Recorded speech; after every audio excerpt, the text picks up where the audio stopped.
point out, Congressman Ron Paul now has a huge amount of sponsors for a bill in the House of Representatives to abolish the private Federal Reserve crime syndicate.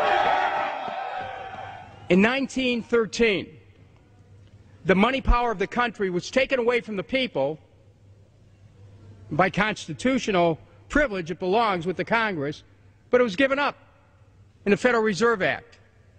The Federal Reserve is no more federal than Federal Express, but yet it has the power to determine the direction of use of money in our economy. If we could take that power back and put the Federal Reserve under Treasury, we start to be in a position of being able to control monetary policy on behalf of the United States people. The Federal Reserve is totally private, and Alan Greenspan 2 weeks ago on PBS on Lair NewsHour said on record that they are above the law, the Congress, the President, everyone. No court can do anything. We run America. What is the proper relationship, what should be the proper relationship between a chairman of the Fed and a president of the United States? Well, first of all, the Federal Reserve is an independent agency, and that means basically that there is no other agency of government which can overrule actions that we take. So long as that is in place and there is no evidence that the administration or the Congress or anybody else is requesting that we do things other than what we think is the appropriate thing, then what the relationships are don't frankly matter. Notice what Greenspan is saying. Greenspan is saying the Federal Reserve is beyond the law. And in reality, they are, in practice, beyond the law. Nobody, as far as I know, has ever audited the Federal Reserve. One of the first things we ought to do when we nationalize the Fed is go in there and find out the audit. Who stole money? Who engaged in corruption? There's a whole series of people going back to Volcker, to Greenspan, to Bernanke, and so forth. Think of the arrogance of private group of banks that have bankrupted the nation by design so they can repo the country. A private group of banks that loaned us our own money back are telling us they're above the law. You are not above the law, criminals. No one is above the law.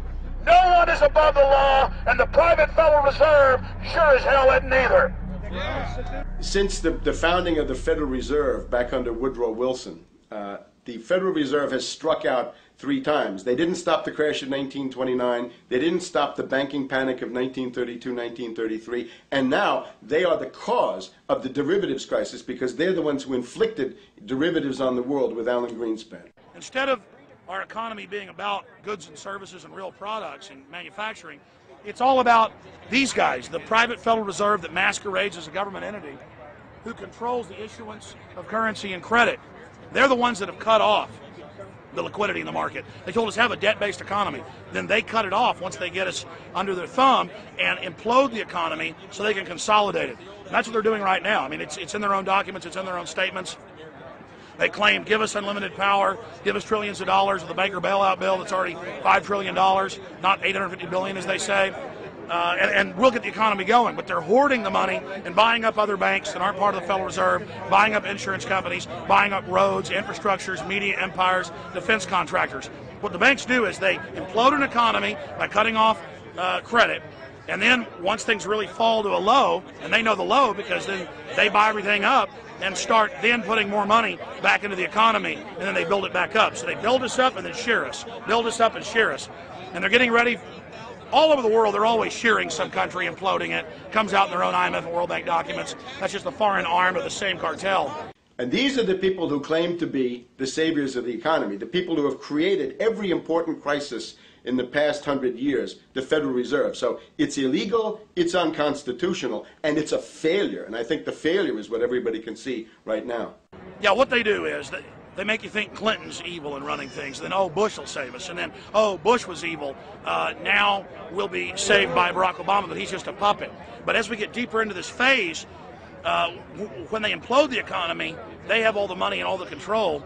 But they also like to pose as the savior.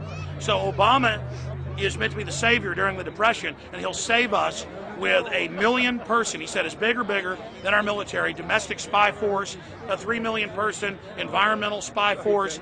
So giving people these jobs to be government bureaucrats and spies to go out and manage the other 290-something million Americans.